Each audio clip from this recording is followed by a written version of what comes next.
Yo, we just people from the north side. Once the Timmy's hit the shore fine. Winter ready on the four ties. Heavy traffic during 4-5. Gotta hustle on your own time. Color people every port side. We just people from the north side. Ladies and gentlemen, boys and girls, it's your host, your boy George Mackay, Straight Talk Wrestling, and I got a good one.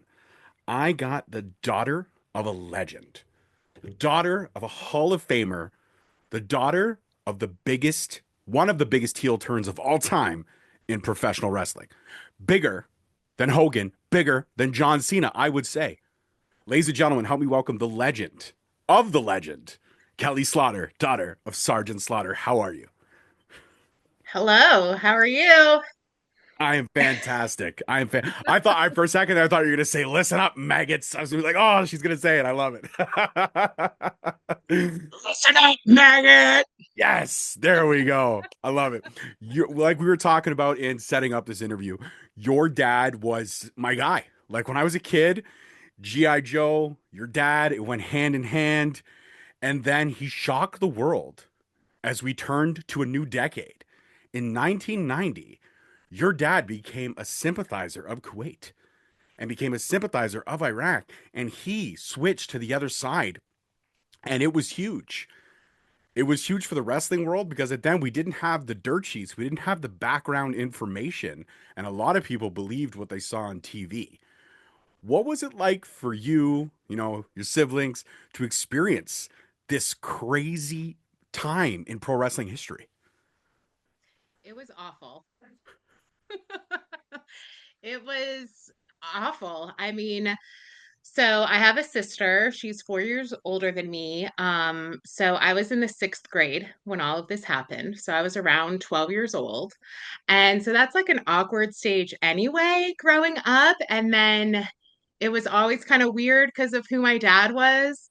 And so then when the heel turn happened, and I agree with you, it was probably one of the greatest heel turns in wrestling history. Um, it the kids in my grade were relentless. My sister, her friends, and the kids in her grade did not care.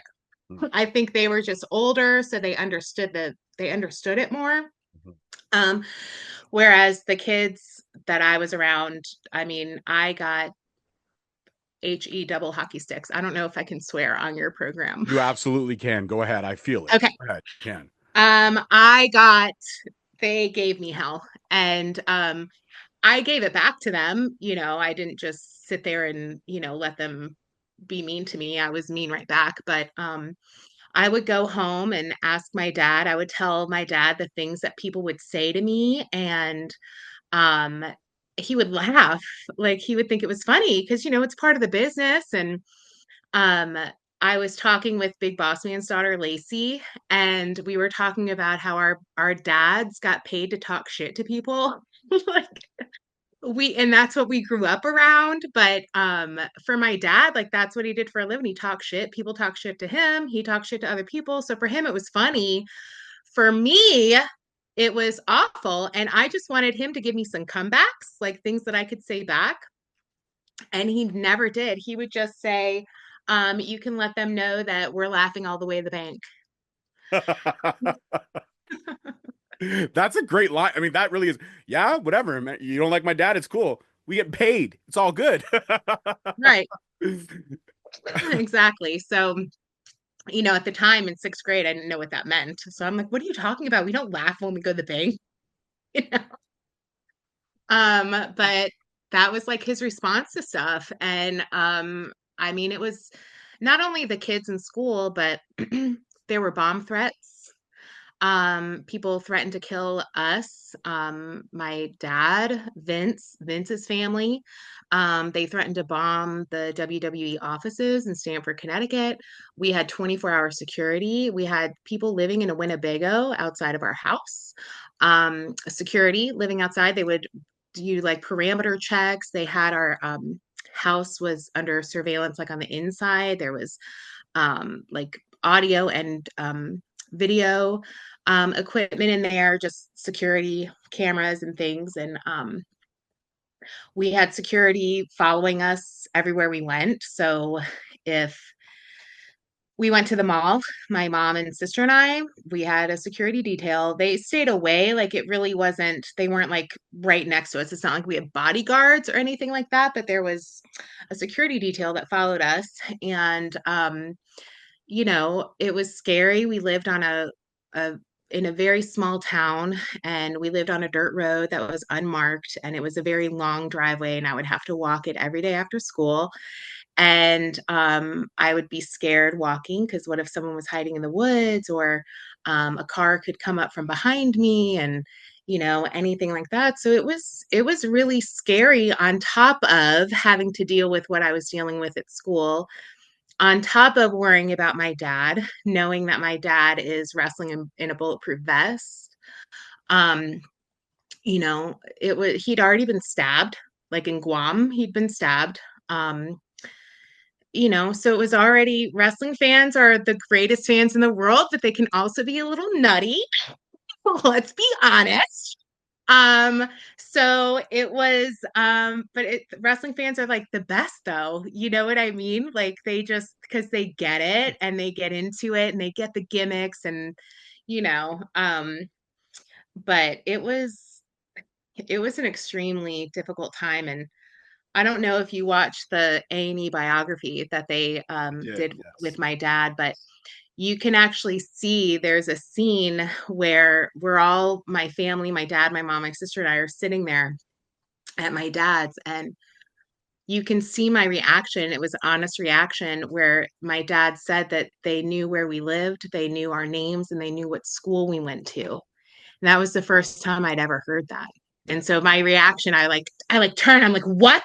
I didn't know that. Like, I had no idea. They threatened us to come to our school. Wow. They knew where we lived. Like, nowadays it's so easy to find out that information about people. You can Google it. Mhm. Um, Back then we were unlisted. There was a phone book, and we were not in the phone book. Like you did not know where we lived unless you knew us. And these people knew where we lived, and they knew my name. Wow. They knew my sister's name. And that was not public knowledge. That was not something my dad, when he would do interviews, sometimes he would say that he didn't have kids and he was single. Like he sometimes, like he didn't even claim us because Sarge didn't have kids. Robert Remus did. Mhm. So, you know, so some people didn't even know that he had children, and here's people threatening his kids and his family. And so it was a very difficult time. And as a family, like, I mean, you guys obviously you were strong and you came together at this time, but it was challenging. But were there ever moments where you were like, your dad was home for those couple days off the road, and you would pop in from school and be like, Dad, listen, I got to talk to you, man. Can we drop this? Like, can we end this? Because life is unbearable. Like, I'm the only 12-year-old I know that has to have a car following me while I trick or treat because I'm so afraid of I'm afraid of a gust of wind could be someone climbing a tree. Like, we don't talk about mental health, but at that time, we never spoke about mental health. And it's so challenging for, like you said, 12 is already a shitty age. Let's be honest. Being 12, 13 as a boy or a girl absolutely sucks because you're trying to figure out who you are. Your voice is changing. Everything's going crazy, right? And you're trying to just make sense of the world and find your place in it. And on top of that, you've got to worry about, well, my dad's got a bulletproof vest. Do I got to wear one going to school? Does my sister have to? Can my mom no longer go to the grocery store? Like, how do we, what if we want to go out to a movie or dinner? Like, do we have to go in an armored car? Like, how is life going to be like, how did you're a you're a strong, tough girl, my dear. I could see it. And you get it from your dad. You got that strength. I get it. But at 12, where did you find the strength for we're talking a full calendar year of this stuff? Like, it was crazy. Yes. Um, I mean, we just banded together as a family. My dad was made sure that we knew that he was okay, and that he was going to be okay, and that he knew what he was doing. Um, I really don't think the gravity of the situation and like what really was going on, I don't think I understood, Mm. because I was so young. I didn't know, like, I didn't. You could have shown me a picture of the president of the time, and I would have probably, well, okay, that's a lie. I would have been able to tell you the president was, but like a senator or something, like I would have no idea like who the Speaker of the House was. Like back then, I was in sixth grade. I did not care about politics, about the government. Like I just wanted to hang out with my friends, and listen to New Kids on the Block. I mean, so it was we just banded together as a family. My dad really wasn't home a lot, so it was really just me and my mom and my sister banding together, making sure that we knew that we were okay, and we knew that dad really didn't mean the things that he was saying, and that dad did love America, and that he wasn't really hanging out with Saddam Hussein. And we knew, I mean, we grew up around Iron Sheik, and so we knew that, like, we knew because we knew, that it was going to be okay. It still was scary. My main concern back then was, well, are you going to win, Dad? Like, I don't care about anything else. I just want to know, are you going to win? Mm. That's all I cared about. Um, and then that was that. And then it just kind of, he lost. And he begged. He had that famous promo, I want my country back. That whole thing. Wrestling fans forgave him, and he was back into being a baby face again. So then it was all water under the bridge. But it is funny when I see people now, like on Facebook and comments and things like that, and on Instagram, where they're like, he's a traitor. I'm like, you guys know that's not real, right? Like, You get it was just he was acting. He was doing a job. He was paid to do a job, much like right. the guy in a horror movie who's killing all the camp counselors. He's got no beef with camp counselors, but he's got to get paid. He's got to put food on the table. Right, exactly. So, those are the ones that always cry stolen valor too. So it's just kind of like, okay, yep. But you know That what? bothers me actually, only because Hmm, I think it takes away from actual stolen valor. hmm. Yes. Because there are people, I knew someone who was married to a man. They had like a military wedding. He was like in his like dress uniform, like with all these um medals and whatever. And they got married, and then she went to like apply for a VA loan and found out he was never in the military. Oh wow. So Yeah. yeah. So like there are people that go out there and do that, and I feel like it takes away from that. Like there's people that go out there and say that they earned the Medal of Honor and that have never even put on a pair of combat boots. At least my dad wore combat boots. Very true. I mean, it's just kind of like whatever. People are going to say what they want to say. I feel like my dad explained everything in the biography. So if people still want to come out and talk about stolen, they're only doing it because it's the only thing they can say about my dad that's negative. 100%. You can look up anybody can look up anything and try to spin anything negatively. Right now they could have this conversation. It Exactly. seems like and they we get when I post this video, they could be like, "Oh, look at her. She's still complaining about something that happened 20 years." No, we're not complaining. We're highlighting a story. We're sharing a moment in Right. time. That's what we're doing. But when I look at your dad's career and everything that spanned, like I said, he was my guy, good or bad. I was one of those kids who went where my guy went. So if my guy was a bad guy, I became a bad guy. If my guy was a good guy, I became a good guy. My guys were my guys, and that didn't change. That never changed. My guys were my tastes may have evolved. I went from the Sergeant Slaughters of the time in my younger days. Then I switched over to the Stings. Then I became emo when Sting went emo, and I did all these things. And then DX, I was crotch chopping everybody. I was laughing at the promos with DX and your dad. By far, some of my The favorite. best. Oh, 100%. When Yeah. they have the screens with the Windshield windshield, wiper. oh my god, and how your dad did not crack. I would have been laughing my butt off. How your dad kept the straightest face and had the Sarge's chin and had everything, the intensity.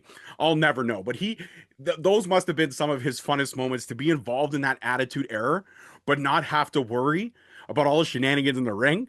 just to try to keep chaos under control. That must have been a great time for him as well.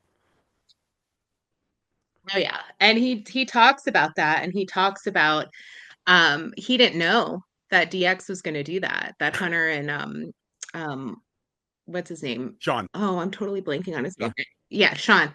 He didn't know that they were going to do that. And he saw the bag and he was like, "What is in that bag?" And so when they took him out and put him on, he said he was like digging in his like hip with his like pinching himself and to try not to laugh. And but he got them back really good because he waited until they took them off, and then he started yelling, getting spit all over them after they took it off. So it was good. It was good. He enjoyed it too. Because you know that, his career was kind of on the down, and he was commissioner, and so he was kind of playing like a crony anyway, like one of Vince's, minions. And so he was kind of in a heel character anyway, and so he enjoyed it. He enjoyed it. And I thought it was hilarious too, because I'm like, he does spit everywhere when he talks.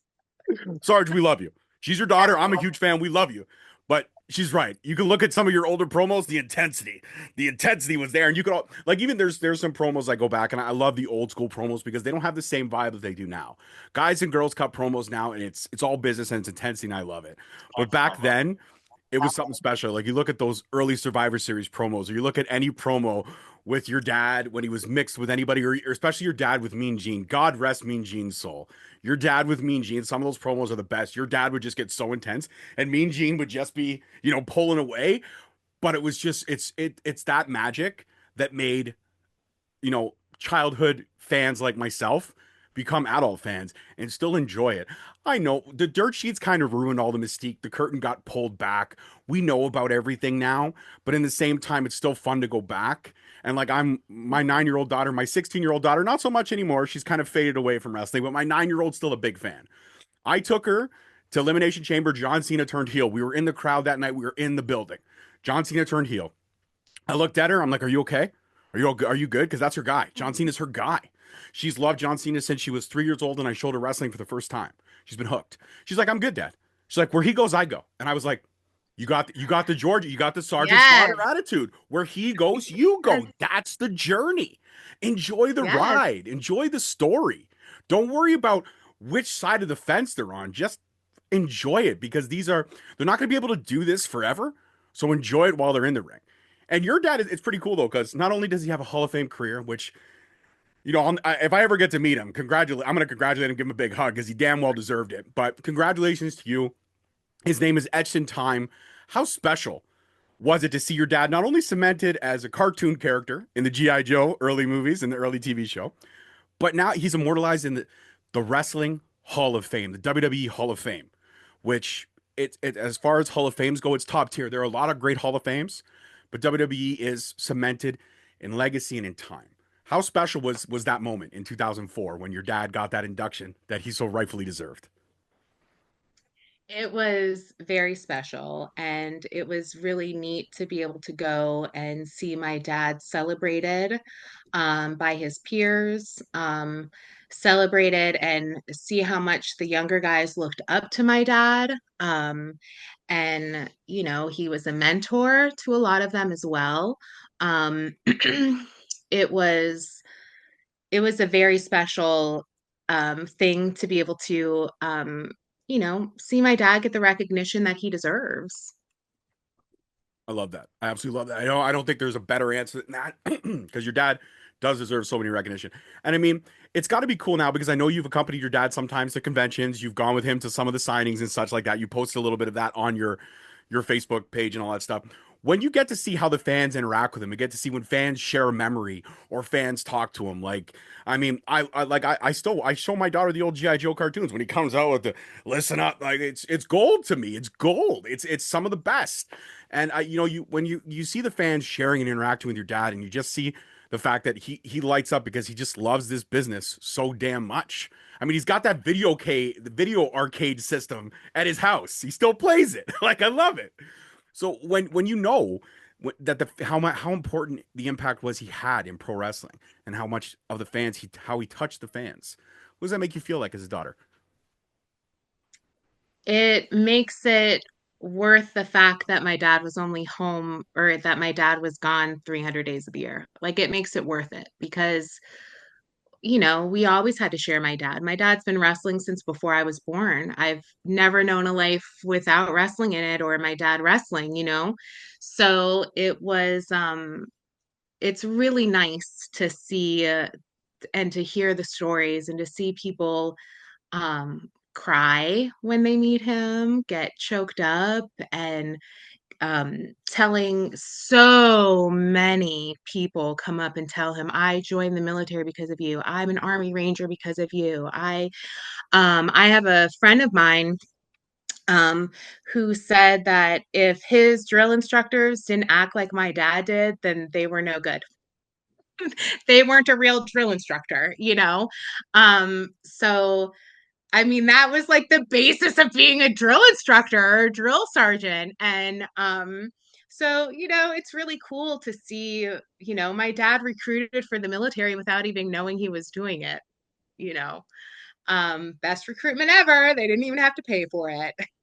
Hell yeah, man! It was like Um, it was like the movie In the Army Now with Pauly Shore. You just want to go be a water, you want to be a water boy for the army because it just Pauly Shore made it look cool. right.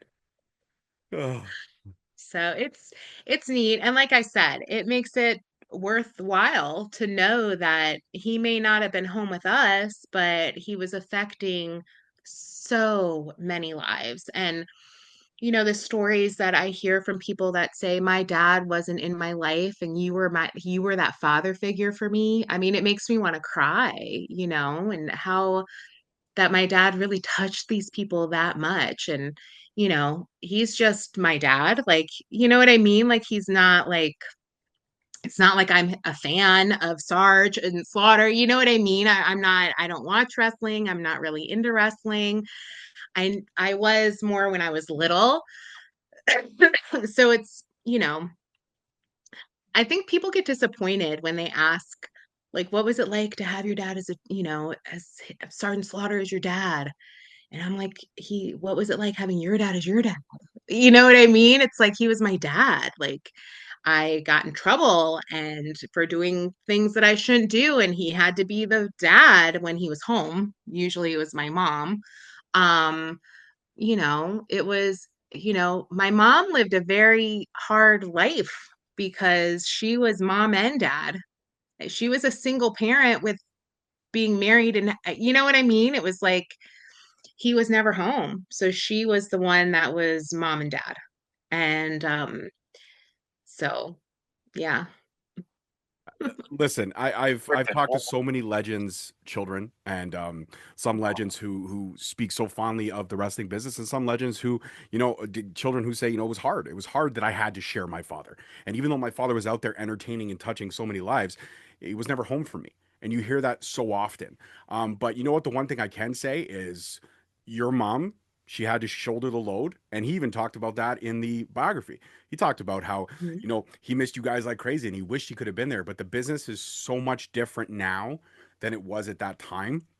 And you know what? I didn't have the best childhood. I will be completely honest. My childhood was up and down. My parents should not have been parents. We'll just say that. But I did have guys like Sergeant Slaughter. I did have guys like Sting. I did have guys like my heroes, the Ultimate Warrior, Shawn Michaels when he was the Rocker, Shawn Michaels DX. I was a Triple H guy all the way through. Terrorizing to the blue blood, the awful curtsying gimmick and the slop. Oh God, horrible gimmick, but he made it work. And then, just when your dad came back as the commissioner, I was like, this is just genius because it's Sarge, but it's like a Sarge that's bought and paid for. He's corporate Sarge now. He's not just Sarge. So just having the evolution of these characters, growing up with them, these larger than life figures, and now being able to share some of those moments and memories. I would never ask a question, what was it like having your, because I know what it was like having your dad as Sergeant Slaughter. There were challenges, but there were also triumphs. And even though at the time you may have not understood everything, you look back and you know what? My dad, being Sergeant Slaughter, paid for everything. My dad kept my mom might have kept the family together, but my dad kept the family together. And your dad has touched so many lives and cemented so many lives. And you know what? If there's one thing that I learned from your dad, two things I learned from your dad. Always remember where you came from, never forget where you started, enjoy the finish, but also remember every single bump in the road. Whether it was a low bump or a high bump, it's all a part of your story. And your dad's story, that biography, incredible. I'm not going to lie. I don't get emotional too often. Actually, since I became a father, I have two daughters like your dad. I'm a girl dad to like the T, and I get emotional over everything. Okay. There's a commercial over here where like a daughter breaks down, and it's like a Rogers cable television commercial because that's our cable people over here. And it's like, honey, don't worry. The mechanic's on his way. I'm going to stay on the phone with you. And I'm sitting there going, I would stay on the phone with you. I would do it. I would stay on the phone with you. I'd wait. I'd wait. So I'm a girl dad through and through, and everything like that gets emotional. And just to see the love your family has in that A&E biography. Those A&E biographies are credible, but your dad's, and I'm not sugarcoating this just because you're on here with me, your dad's was special. Your guy's story was incredible, and you should be honored at the fact that your dad touched so many lives, but also you guys were able to go through all those tribulations and still come out as amazing as you are. Because you're incredible. And I can see that's with your mom and your dad behind you. That is very kind of you, and thank you so much for saying that. Um, wow. Yeah, it's I definitely, if I had had different parents, even, my dad was still a wrestler and like I had a different mom and it was a different dad, I don't think that we would have turned out the way that we did because there were wrestlers that my dad, when he was off, he came home and he spent time with us. He spent as much time with us as he possibly could. And there are other wrestlers that when they had their time off, they were not going home. And so that affected their children and their marriages. And my dad made his family a priority. And it definitely taught my sister and I that lesson that family is number one. I mean, wrestling was number one, but we were like a close in there. Wrestling had to be number one because that's what paid the bills. Mm-hmm. And like you said, wrestling is so different now. Like John Cena has a bus that he doesn't even have to drive himself anywhere. Like he can sleep and rest and let his body recover. Whereas my dad was driving himself from match to match, from city to city. Um, staying in the cheapest hotel room they could find, motel room that they could find, crappy beds, not sleeping. And for those that don't know, sleeping is very important for recovery for your body. Not just because we need sleep, but your body actually recovers from injury when you're sleeping. So, he didn't get that, and he definitely paid for it later on in life. And, you know, yeah. So thank you for saying that. And I'm glad that the biography touched you. That girl in the blue dress that kept crying, I have no idea who she was. No idea. Me either, I swear. I never knew. I never understood it. I never understood any of it. No idea who she was, that girl that was crying the whole time. It's funny because any big emotions, like I guess my body just doesn't know what to do with it. And so they just come out as tears. So if I'm really happy, really sad, if I'm nervous, if I'm angry, I will cry. And so if I'm like crying and yelling at you, you need to back away slowly because I'm really trying not to murder you. Um, but I forgot, I kind of lost my train of thought. Like I started thinking about murdering people. We were talking about the fact that your dad didn't have the recovery time that he could have, sleeping in those cheap motels with those horrible beds and those horrible situations. But now you get the best of the balance. The work-life balance is definitely more so there, and I feel Yes. like it's because of all the work that the legends and everyone in those time periods, whether they're in the Hall of Fame or not, they're all legends because they all broke their bodies, they broke their spirits, they put their families second to entertain all of us in the wrestling business. And if us fans can do anything, It's to pay the respect which they are so rightfully all deserved, but also to thank you, the family members, because you guys sacrificed more than anything. You let us spend more time with your father than you ever got a chance to. So for that, I say thank you, because without your dad in my life, I don't know where I would have been. Straight up, your dad was a guy that kind of, I woke up every Saturday. I got to see what Sarge is getting into today. Got to see what's popping. Got to see what's going on in the world of wrestling, right? And then you'd pick up, Pro Wrestling Illustrated, and you're like, oh, what's going on here? What's happening? Like, you try to immerse yourself. People who aren't wrestling fans don't get it, but when you're a wrestling fan, everything matters. You've got to soak it all in, because if you don't pay your ticket now to get a chance to see this person, you may never see them again. And that's why, Mhm. it's so important. And I kind of feel that it's sad that the world kind of didn't pay your dad that respect. When John Cena turned heel, they talked about the Hogan heel turn, but nobody talked about the Sarge heel turn. I mean, it was 5 years apart, and Sarge's heel turn had death threats, bomb threats, families on the line. I don't think Hogan's or Cena's has touched that. So if anything, the true big heel turn of professional wrestling, I'll say it right now, with Sergeant Slaughter turning his back on the old US of A, 150%. I agree, 100%, Well, 100%. you lived through it, so yes, I 100% know you would agree. Yes, yes, for sure. But you know what? At least you have your dad now, and you could share those memories and share those moments and those stories. And I gotta ask, because your dad's probably got some hilarious road stories. Is there ever a story that, because as dads and moms get older, they always seem to tell the same stories. Oh, I remember this one time, and I did this one 15 miles uphill in the snow barefoot. Does your dad always have like one story where he tells all the time, and you're like, I've heard this story before, but I still love it constantly, all the time? All of his stories are like, Okay, fair enough. Fair enough. I'm like, I've heard this story so many times. Yeah.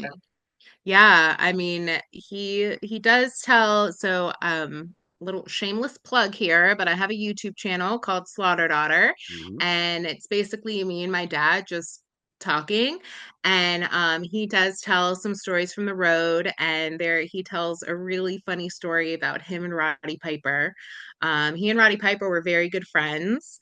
Um, and he was a good friend to our family as well.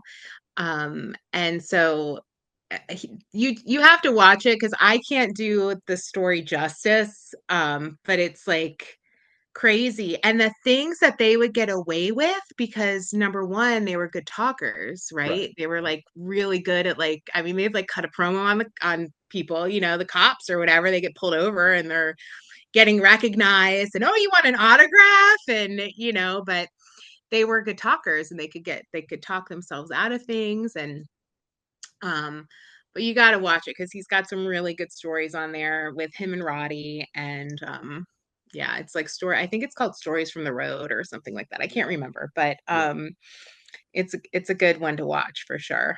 100%. I know that story very well, because I have watched it myself, and that's one story that I love. It's absolutely, and you know what, man, I can see like your dad. It's hard when he tells those stories, when he shares them, because a lot of the guys that he's talking about are no longer around. So it hurts, when you're seeing a lot of your friends and a lot of people you came up in the business with not being here anymore. And Roddy was one of those dudes, man. Roddy was like he said, right? Every time they think they got all the answers, I change the questions. So that saying Mhm. still reigns true to wrestling fans. That, listen up, maggots, with a tear in my eye, you can't see me, and suck it, are all in the same wheelhouse, in my opinion. 150%. Yes, uh, definitely. Kelly, it's been amazing to sit down and talk with you and reminisce about everything, your dad, and how amazing truly he was. And I want to say thank you from the bottom of my heart for giving the time out, because not only am I a fan of your dad, but now I'm a fan of you. The whole Slaughter family is super awesome. Thank you. All right. Thank you so much. It's been a pleasure. I had a great time.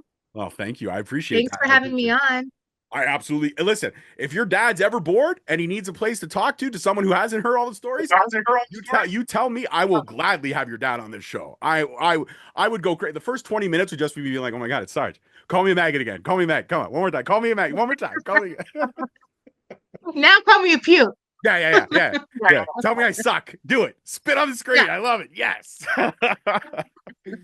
All right, guys, that's it for this one. This has been Kelly Slaughter. I'm your host, your boy George Mackay. Peace, love, and wrestling. We'll see you guys next week. Peace. Yo, we just people from the north side. Once the Timmy's hit the shore fine. Winter ready on the four ties. Heavy traffic during 4-5. Gotta hustle on your own time. Color people every port side. We just people from the north side.